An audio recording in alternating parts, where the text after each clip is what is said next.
Audiolibros en 15 minutos. Suscríbete al canal y explora un nuevo libro cada día. Reconocimiento temprano. El año 2020 marca el 250 aniversario del nacimiento de Ludwig van Beethoven. El día exacto de su nacimiento es incierto, como ocurre con muchas personas nacidas en el siglo XVIII.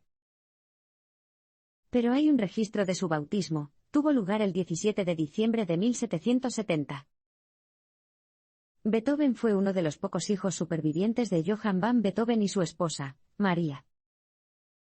La familia, que incluía al abuelo de Beethoven, también llamado Ludwig, vivía en Bonn, Alemania, y trabajaba para la corte.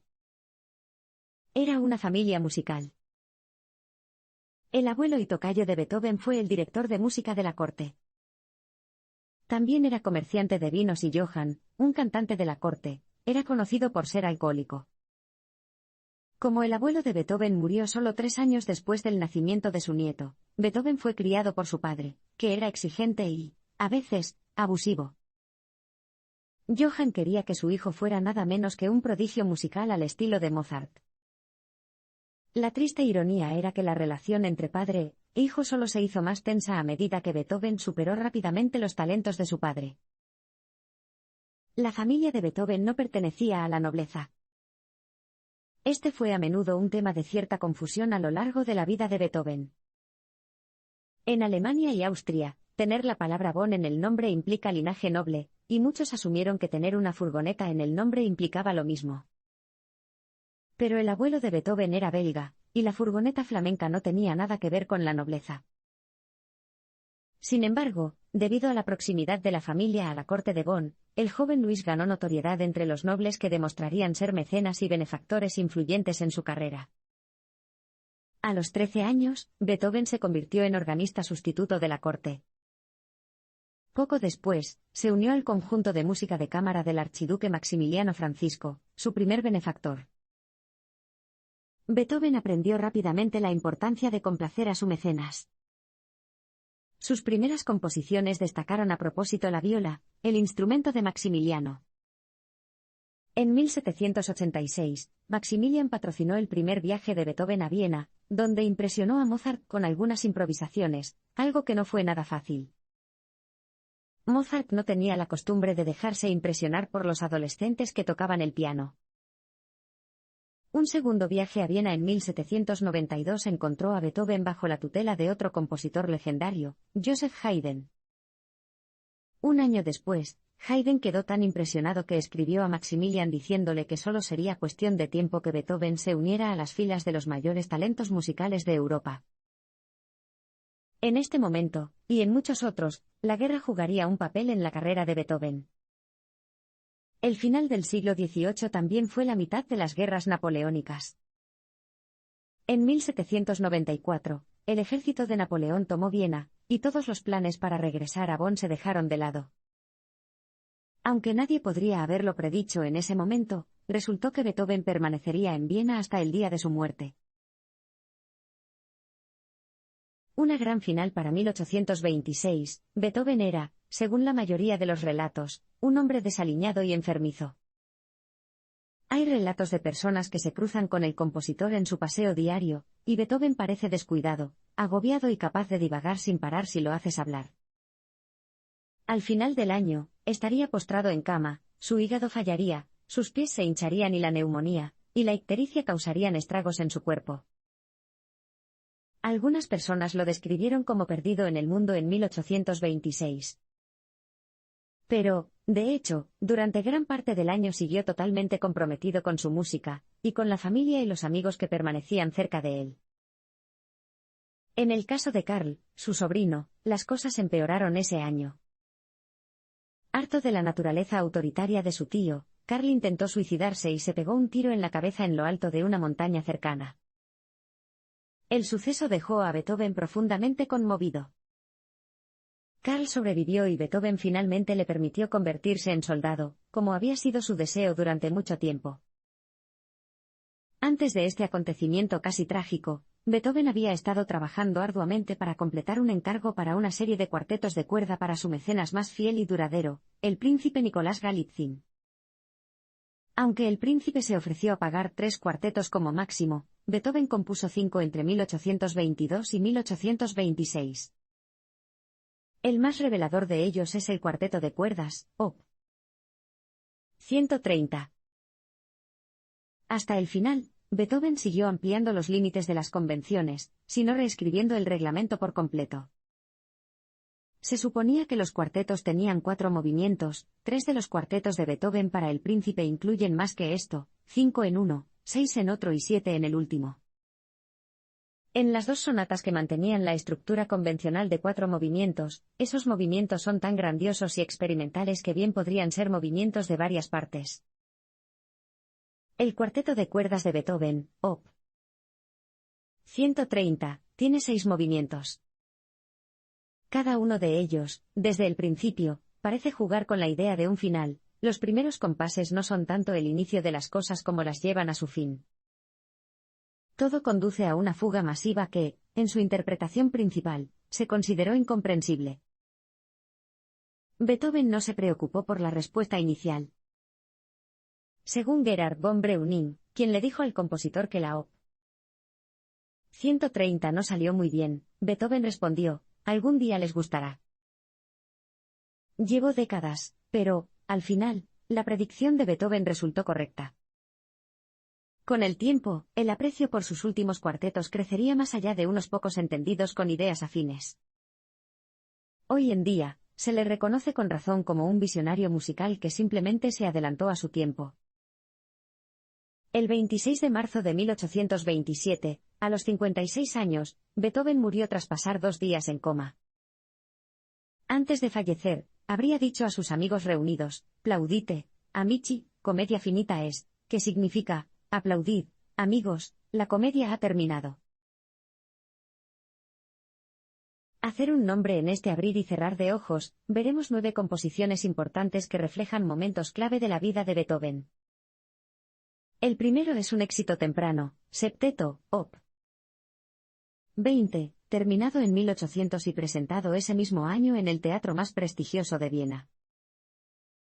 Organizar tu propio concierto en Viena no fue tarea fácil. Y conseguir tu propio concierto de la Academie en el Imperial and Royal Court Theatre fue aún más difícil. Beethoven tardó 8 años en ganarse a las personas adecuadas, sobre todo a la policía y al director de teatro, quienes tuvieron que aprobar las solicitudes de conciertos de la Academia. Pero el esfuerzo mereció la pena. El concierto tuvo lugar el 2 de abril de 1800. Incluía obras de Mozart y Haydn, como una forma de rendir homenaje a sus antepasados, así como una interpretación de improvisación, su primer concierto para piano, Op. 15, y el debut de su primera sinfonía y septeto, Op. 20. También estableció a Beethoven como un gran talento. Puede que sorprenda oírlo, pero las composiciones de Beethoven no siempre fueron un éxito instantáneo entre el público en general. Tampoco fue una sensación de la noche a la mañana entre los críticos musicales. Hoy en día, las obras más populares de Beethoven son sus sinfonías y conciertos, pero este no fue el caso durante su vida. En conjunto, la primera Academia de Beethoven fue un éxito. El Allgemeine Musikalische Zeitung de Leipzig la llamó realmente la academia más interesante en mucho tiempo. Pero no fueron la primera sinfonía ni el concierto los que causaron la mayor impresión en el público de la academia, fue el septeto. La actuación se vio interrumpida varias veces por estallidos de aplausos, y la pieza se convirtió inmediatamente en una característica habitual de la serie de conciertos de música de cámara organizada por el violinista austriaco Ignaz Schuppanzig. Una de las claves de la popularidad del septeto fue que no era demasiado alto ni complejo, a diferencia de algunas de las piezas por las que Beethoven es más conocido hoy en día. Esto significaba que podía ser tocada por músicos locales, que es precisamente lo que buscaban los editores de música. Y para Beethoven, que no era rico de forma independiente, publicar música era una preocupación importante y continua. Otra razón por la que el septeto fue admirado tanto por el público como por otros músicos fue porque reflejaba el espíritu artístico de la época. En particular, era similar a una tendencia musical alemana conocida como Empfindsamer Stil, o estilo sensible. Desde el principio, el septeto presenta suaves disonancias que evocan suavemente una sensación de añoranza. Esta tendencia musical iba de la mano con la inmensamente popular escritura de Johann Wolfgang von Goethe, cuya obra se centraba en la sensibilidad y los sentimientos a su manera romántica. Esta es la razón por la que el septeto, de toda la música que se exhibió en la Academia, fue acogido y se convirtió en el primer éxito indiscutible de Beethoven. Un hombre con conexiones. Si tienes una imagen mental de Beethoven, es muy probable que no esté sonriendo en ella. Una de las imágenes más populares del hombre proviene de un busto realizado por Franz Klein, tomado de una máscara salvavidas. Pero hacer una máscara salvavidas no es precisamente divertido. Beethoven tuvo que permanecer sentado pacientemente con la cabeza cubierta de yeso, respirando a través de los tubos de sus fosas nasales. Fueron necesarios 2 intentos antes de que el proceso se completara con éxito, lo que podría explicar por qué el famoso busto de Klein lleva el ceño fruncido. Pero a juzgar por sus cartas y los relatos de quienes lo conocieron, Beethoven no siempre frunció el ceño. Tampoco era el genio aislado y melancólico que muchos podrían imaginarlo. Era un hombre social y una figura de la bulliciosa escena de cafeterías de Viena. También era capaz de hacer bromas y burlarse de los demás, y conocía el valor de la amistad y de mantener conexiones. Nuestra segunda composición es la sonata para violín número 9, op. 47, comúnmente conocida como Kreutzer, y muestra lo colaborativo que puede ser Beethoven. Beethoven a menudo escribía música pensando en artistas particulares. Por ejemplo, Ignaz Schuppanzig sirvió de inspiración para 8 sonatas, tanto porque era un violinista habilidoso como porque era un amigo e influyente programador de conciertos. Beethoven incluso tenía un apodo para Schuppanzig, Falstaff, un apodo burlón inspirado en la impresionante cintura de Schuppanzig. Los 2 hombres probablemente se conocieron en uno de los conciertos informales celebrados en la residencia del príncipe Lichnowsky, uno de los primeros mecenas de Beethoven, junto con otros nobles como el príncipe Nikolaus Esterházy y el barón van Swieten. Pero su 9ª sonata acabó siendo un escaparate para otro violinista, un virtuoso de ascendencia austroalemana y antillana llamado George Polgren Bridgewater. Probablemente Beethoven conoció a Bridgewater a través de Schuppanzig, y ciertamente ya había empezado a trabajar en la sonata antes de esta reunión.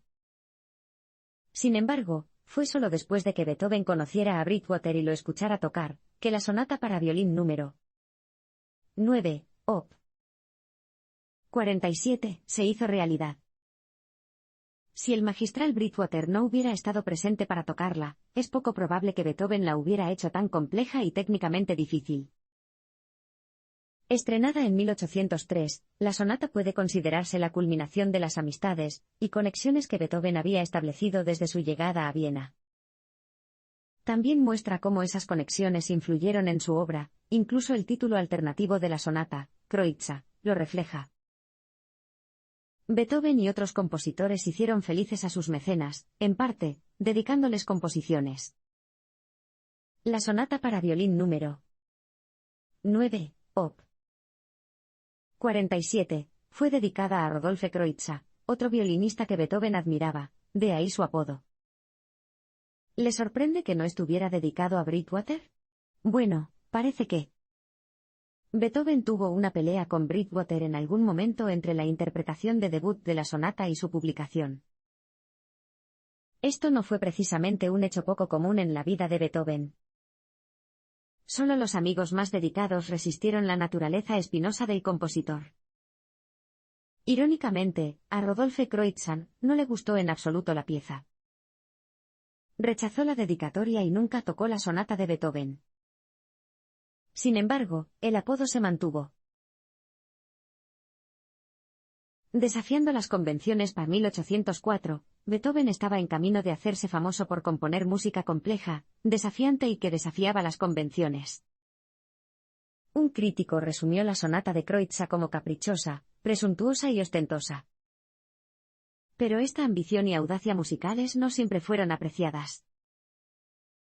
Recuerda que, en esa época, la gente escuchaba música nueva en conciertos como los de la Academia, donde se presentaban diferentes composiciones juntas como parte de un programa. Una pieza musical larga, atrevida y complicada probablemente no le vaya bien a un público inquieto si no es a lo que están acostumbrados. Ciertamente, Beethoven lo sabía muy bien, pero no iba a dejar de desafiar al oyente.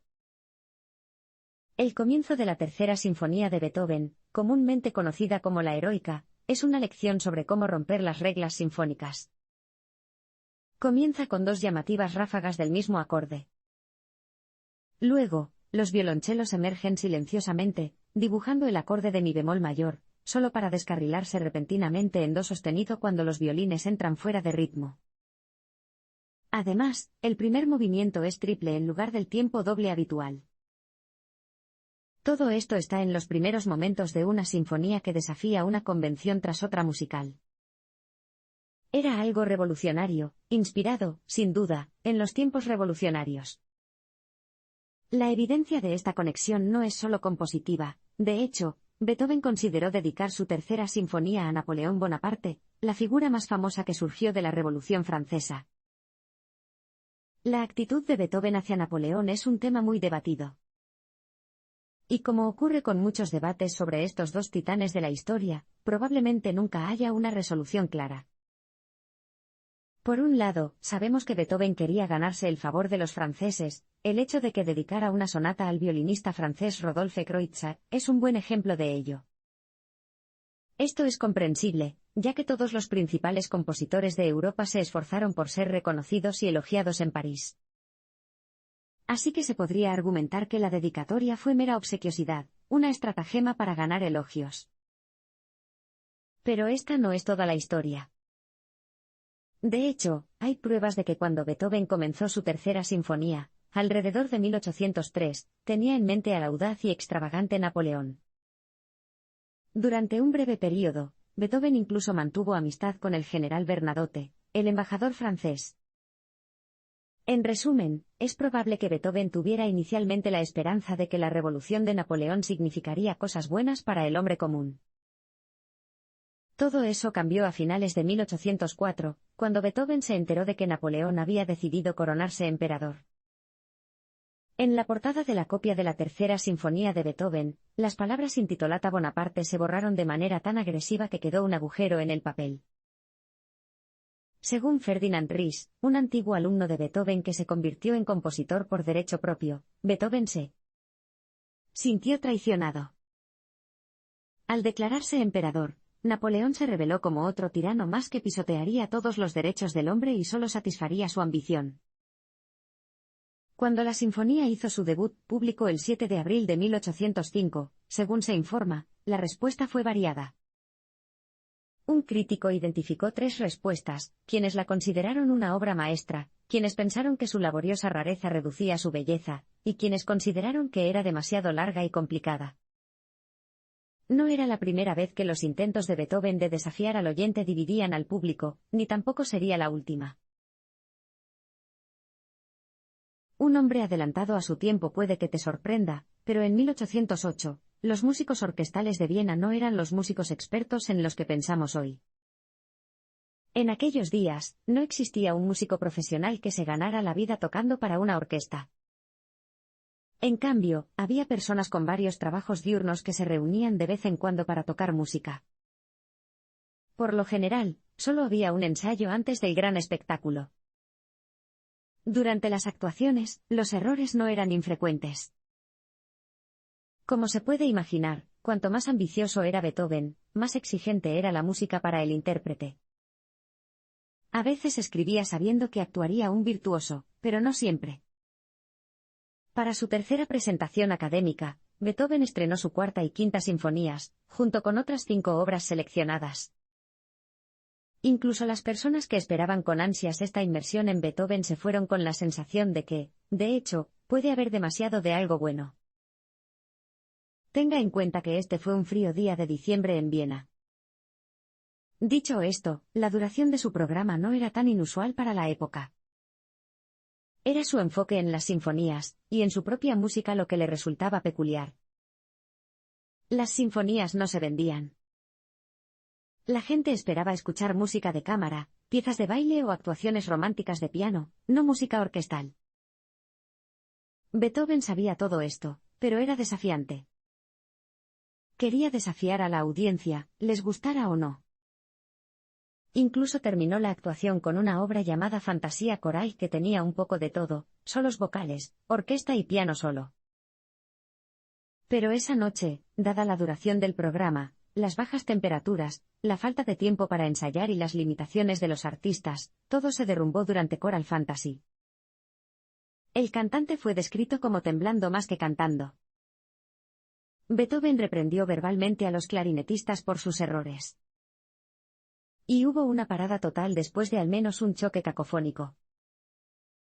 Algunos de los revisores más indulgentes aún podían detectar la calidad de lo que se estaba presentando. Como explicó un periodista de la Allgemeine Musikalische Zeitung, como es bien sabido, rara vez se puede formarse una opinión definitiva sobre una composición de Beethoven después de escucharla por primera vez. El papel del crítico musical no solo supuso una novedad, sino que también lo fue la idea de analizar intelectualmente la obra de un compositor y escribir sobre diferentes interpretaciones. Pero, llegados a este punto, las ambiciosas composiciones de Beethoven prácticamente lo exigían. Hoy en día, podemos ver claramente que la naturaleza experimental de la fantasía coral fue un trampolín hacia las alturas que Beethoven alcanzaría más tarde con su novena sinfonía. En particular, hay momentos en la fantasía coral que presagian de manera reconocible la culminante oda a la alegría de la novena. Así como la novena sinfonía combina orquesta y voz, la fantasía coral fue experimental al combinar el concierto con el oratorio. El propio Beethoven eventualmente se referiría a la novena como una versión más grandiosa del estilo con el que tocaba en Choral Fantasy. Amor no correspondido. El día típico de Beethoven era más o menos así: se levantaba temprano, preparaba café y trabajaba hasta el mediodía, cuando almorzaba y salía a dar un largo paseo. Llevaba su cuaderno consigo en el paseo, que duraría toda la tarde. Antes de cenar, visitaba una cafetería o taberna y leía el periódico. Estaría en cama a las 10 en punto. El compositor también era un ávido lector. Como muchos de su tiempo, amaba a Goethe, e incluso conoció al autor al menos una vez. Por su parte, Goethe quedó asombrado por el talento de Beethoven, pero quedó menos impresionado por su personalidad, que le pareció intratable. Goethe le concedió el beneficio de la duda, sugiriendo que se podía culpar a la falta de audición del compositor. Si Beethoven ya era una persona lacónica por naturaleza, Goethe pensó que eso lo había hecho aún más. Goethe no fue el único en esta evaluación. La pérdida de audición de Beethoven se menciona a menudo para explicar lo que muchos creen que es el comportamiento solitario y sombrío de Beethoven. Pero incluso si Beethoven ya no podía tocar el piano particularmente bien, como ocurrió alrededor de 1814, eso no significa que la pérdida de audición hubiera hecho que el hombre se hubiera vuelto completamente introvertido. Si bien Beethoven no es muy conocido por sus canciones, compuso y arregló muchas durante su vida. Una de ellas fue An die Geliebte. Probablemente acompañada de una carta, esta canción se publicó en 1812, y refleja el amor que tenía en su corazón. Lejos de ser un hombre melancólico y torturado, Beethoven seguía siendo un romántico que añoraba a su amada. Beethoven solía componer canciones conocidas como Lieder o Gesange. Los lidas solían ser similares a los arreglos de canciones populares, pero los Gesange eran lo suficientemente grandiosos como para encajar en la tradición de la música clásica. An die Geliebte, que se traduce como al amado, es un buen ejemplo. Como las canciones típicas de la época, se trataba de unos versos de poesía musicalizados. Las palabras de la canción tienen mucho en común con los escritos de Goethe, especialmente las penas del joven Werther, es decir, están llenas de anhelo romántico, y rebosan de emociones y anhelos. Una línea dice: podría beberme las lágrimas de tu mejilla antes de que la tierra se las beba. Hay pruebas que sugieren que Beethoven pudo haber tenido afinidad por los poemas de amor no correspondido. Una de las cartas más famosas que escribió Beethoven fue la carta de amor conocida como Amado Inmortal, que es como llama a la persona a la que fue escrita. Desde que se publicó su primera biografía en 1840, se ha especulado sin cesar sobre quién era el amado inmortal. El autor cree que esta carta probablemente fue escrita en 1812, poco después de que compusiera Anne die Geliebte. Pero en cuanto a la identidad del destinatario, bueno, es probable que ese debate continúe durante algún tiempo. Un año excepcional, había mucho que celebrar en el otoño de 1814. Napoleón había sido derrotado y enviado al exilio, y la promesa de paz se extendía por toda Europa. Se estaban celebrando festividades y dignatarios visitantes se reunieron en Viena para asistir a una serie de bailes y eventos. En medio de la fanfarria, Beethoven se posicionaba claramente como el compositor más apreciado de la ciudad. Ese año, su música se interpretó más que en ningún otro año de su vida. Pero la canción que fue más popular entonces es quizás su canción menos admirada en estos días. En 1814, Beethoven estrenó una obra de puro fervor patriótico, una composición que muchos han descartado como francamente patriotera. Se titula Wellington-Sieg, Oda die Schlacht bei Vittoria. Traducido, es la victoria de Wellington o la batalla de Vitoria. Antes de esta composición, Beethoven estaba en constantes negociaciones con los editores, intentando publicar sus sinfonías y otras obras menos populares desde el punto de vista convencional. Esta vez no fue necesario ese tipo de negociaciones. Wellington-Sieg se publicó en 8 formatos diferentes, incluidos piano solo, cuarteto de cuerdas y partes orquestales. Algunos críticos criticaron esta nueva obra, pero su popularidad general le dio a Beethoven cierta libertad creativa para estrenar nuevas sinfonías, y lanzar una ópera de larga gestación conocida como Fidelio. Fidelio cuenta la historia de una mujer que se disfraza de guardia de la prisión en un esfuerzo por rescatar a su esposo encarcelado. El libreto tiene su origen en un escritor francés, Jean-Nicolas Bouilly, y se supone que está basado en una historia real.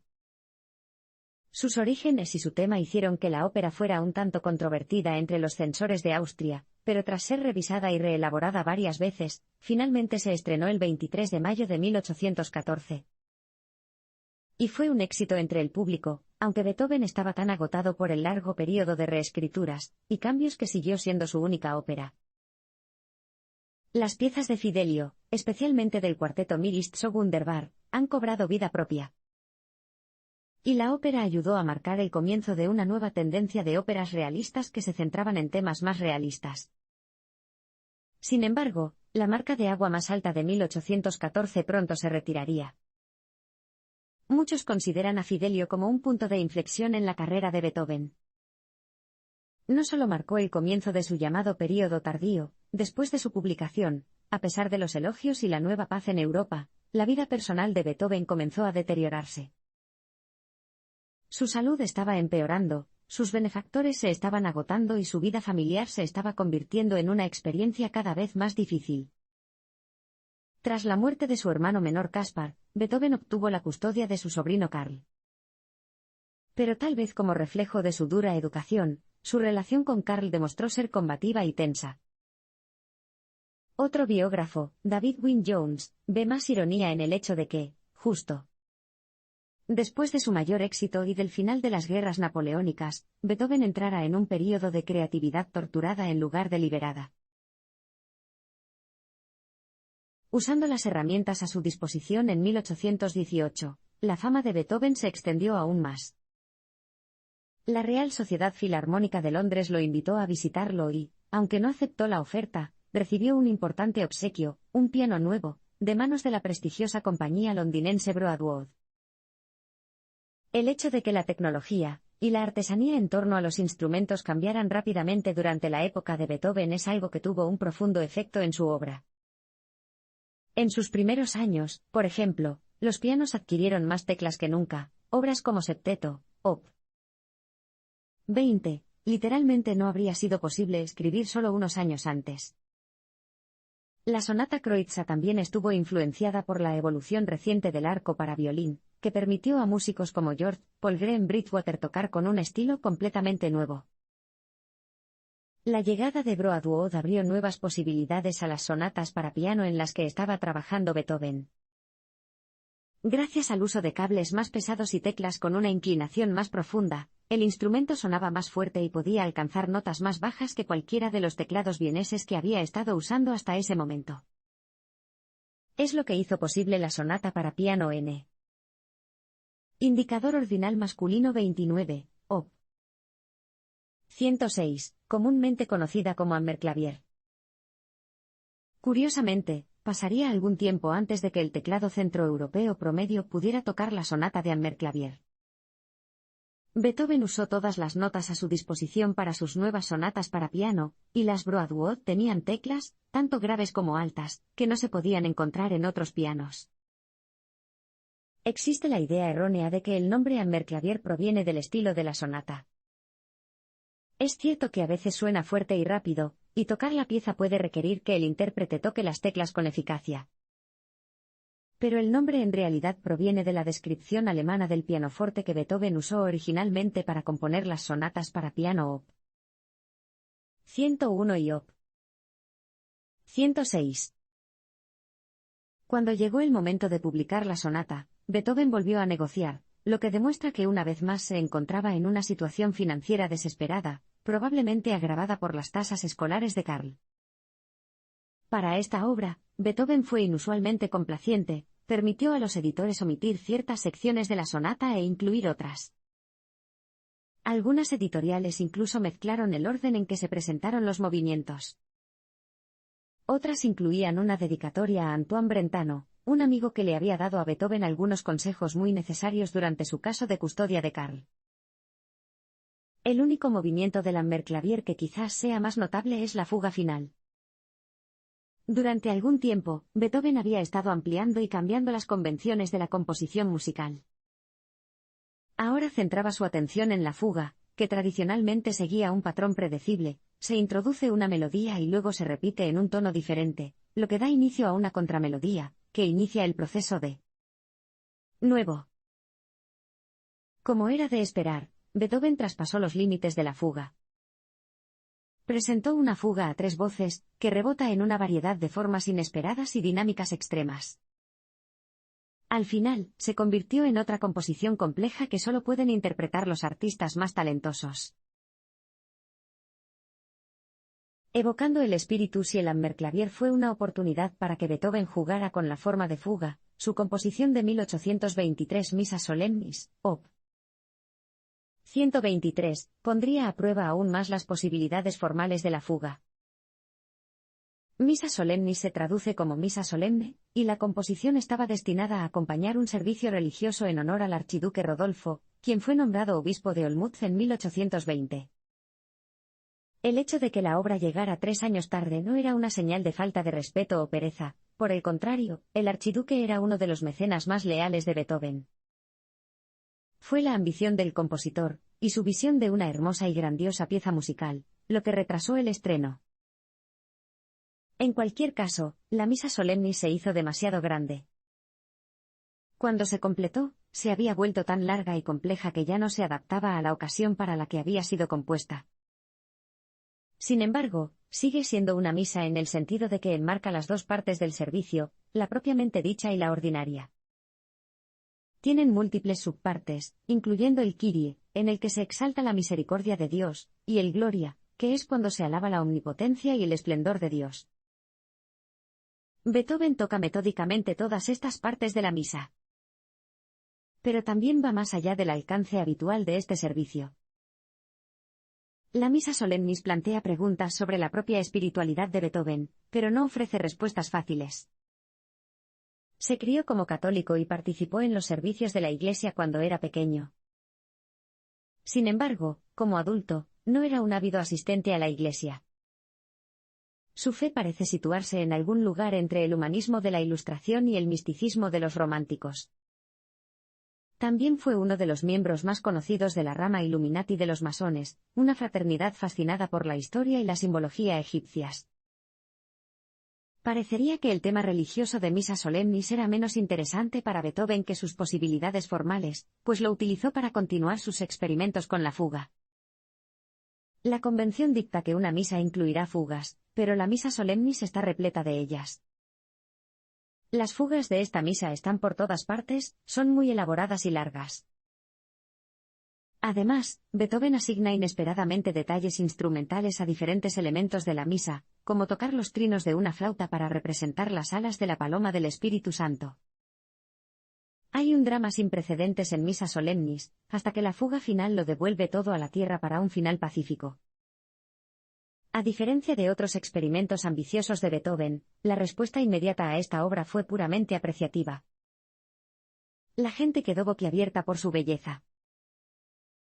Puede que el compositor haya tardado un tiempo sin precedentes en terminar esta misa especial para su querido amigo el archiduque, pero la obra final pone de manifiesto el arduo trabajo que puso en ella. Además, estaba dando los últimos retoques a su novena sinfonía al mismo tiempo. Esta obra, que muchos consideran ahora su obra maestra, se estrenó el 7 de mayo de 1824, junto con las interpretaciones del Kyrie, el Credo y el Agnus Dei de Misa Solemnis. Es aún más impresionante si se tiene en cuenta que, en ese momento, la salud de Beethoven empeoraba con cada año que pasaba.